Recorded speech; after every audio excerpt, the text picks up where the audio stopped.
এই মুহূর্তে সবথেকে পশ্চিমবঙ্গের ভাইটাল যেটা হচ্ছে সেটা হচ্ছে কাস্ট ভেরিফিকেশান। কারণ কাস্ট সার্টিফিকেট আমি একটা ভিডিওতে আগে দেখিয়েছি আমরা যে প্রায় 2 কোটির উপরে কাস্ট আছে।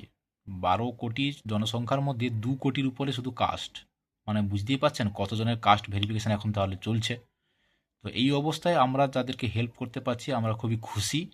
বিভিন্ন জনেরা কমেন্টের মাধ্যমে আমাদের কাছে অনেক কিছু প্রশ্ন রাখছেন, সেই প্রশ্নগুলোকে নিয়ে আমরা পরবর্তী আপডেটগুলো দেওয়ার চেষ্টা করছি। আমরা সবাই রিসার্চ স্কলার পিএইচডি করি, তো আমরা ডিটেলস উত্তর না পাওয়া পর্যন্ত ভিডিও করতে পারছি না, তাই কিছু কিছু কমেন্টের অ্যান্সার সঙ্গে সঙ্গে আমরা দিতে পারছি না। উত্তর রেডি হলে আমরা অবশ্যই তার উত্তর আমরা দিয়ে দেব।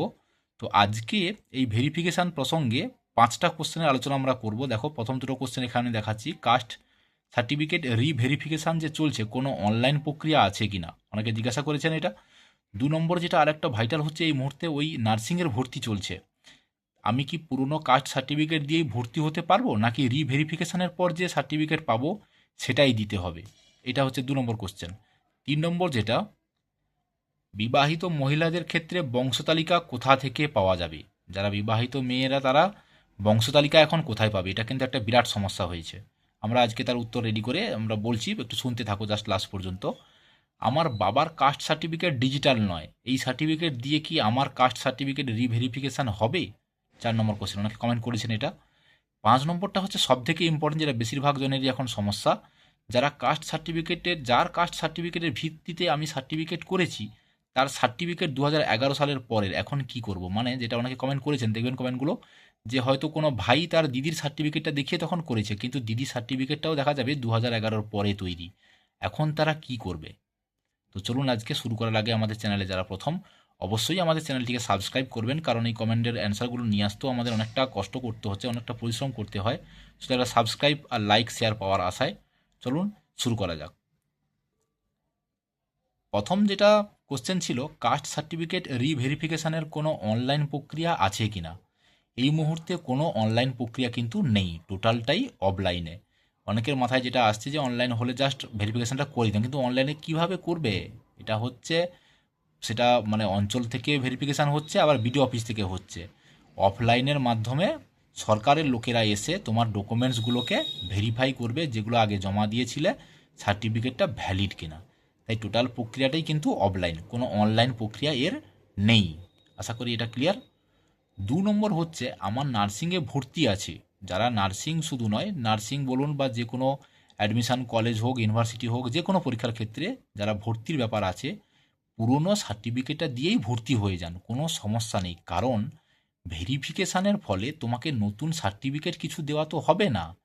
তোমার পুরনো সার্টিফিকেটটা সঠিক কিনা সেইটাই জাস্ট ভেরিফাই হবে, তোমাকে নতুন করে কোনো সার্টিফিকেট তো দেওয়া হবে না। হ্যাঁ হবে, সেটা কি হবে বলো তো? ডিজিটাল সার্টিফিকেট তুমি পরে একটা অনলাইন থেকে নিজে ডাউনলোড করতে পারবে, সেখানে তো কোনো কিছু চেঞ্জ থাকবে না। তাই পুরনো সার্টিফিকেটটা দিয়েই ভর্তি হয়ে যান, কোনো সমস্যা নেই।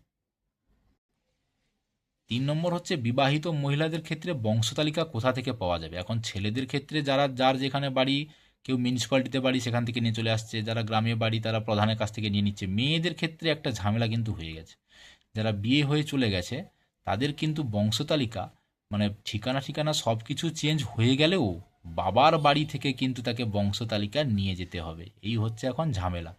সেই জন্য যে সমস্ত মেয়েদের বিয়ে হয়ে চলে গেছো, তোমাদের সবার যদি ঠিকানা চেঞ্জও হয়ে যায়, মানে স্বামীর অ্যাড্রেসে হয়তো অ্যাড্রেস হয়ে গেছে, তবুও তোমাদের বাবার বাড়িতে এসে যদি বাবার ডকুমেন্টস থাকে, সেই বাবার ডকুমেন্টস তো তোমাকে নিয়ে যেতেই হবে।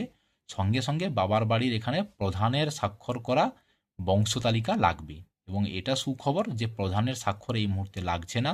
অঞ্চলে গেলে যদি ওরা বলে যে কোনো স্বাক্ষরের দরকার নেই, তাহলে নিজেরা একটা জাস্ট লিখে নিয়ে চলে যাবে। অনেক ক্ষেত্রে যেমন কি হচ্ছে, পঞ্চায়েতরা সই করছে, পঞ্চায়েত সই করার পরে ওই অঞ্চলের যে সেক্রেটারি আছে, ওই সেক্রেটারির স্বাক্ষর করে দিচ্ছে। এবং সেটা কিন্তু অনেকটা ঝামেলাও হচ্ছে, অনেকে বলেছে অনেকটা ঝামেলা হচ্ছে। এখন ঝামেলা নিতে হবে, কিছু করার নেই। ওই স্বাক্ষরটা নিয়ে মানে বাবার বাড়ি থেকে নিয়ে কিন্তু যেতে হবে। এটা স্বামীর বাড়ির বংশতালিকা ওখানে কাজ কিছু করবে না। ঠিক আছে। আমার বাবার কাস্ট সার্টিফিকেট ডিজিটাল নয়, সেই সার্টিফিকেট দিয়ে কি আমার কাস্ট সার্টিফিকেট রিভেরিফিকেশান হবে? কোনো সমস্যা নেই। ডিজিটাল নয় কিন্তু হ্যান্ড রিটেনের লেখা, আগেকার দিনে যে সার্টিফিকেট ছিল সবই তো হ্যান্ড রিটেন। সেই সার্টিফিকেট দেখিয়ে তখন তোমার সার্টিফিকেটটা করেছো, তো এই মুহূর্তে ভেরিফিকেশানে বাবার সার্টিফিকেট ওটাই দেবে, কোনো প্রবলেম হবে না। সবথেকে ভাইটাল যে কোশ্চেনটা ছিল 5 নম্বর, যে দিদির সার্টিফিকেট দেখিয়ে হয়তো ভাই করেছে, কিংবা দাদার সার্টিফিকেট দেখিয়ে হয়তো ভাই করেছে, বা দাদার সার্টিফিকেট দেখিয়ে হয়তো বোন করেছে। এখন দেখা যাচ্ছে যে দুজনেরই সার্টিফিকেট 2011 সালের পরে তৈরি। এইটা একটা প্রবলেম হয়েছে, মানে 2015 সালে বিশেষ করে ওই টাইমটাতে দেখছি যারা সার্টিফিকেটগুলো করেছে তাদের ক্ষেত্রে এই সমস্যাটা হয়েছে। তো সমস্যার কিছু নেই, দুজনকেই তো এখন ভেরিফিকেশান করতে হবে।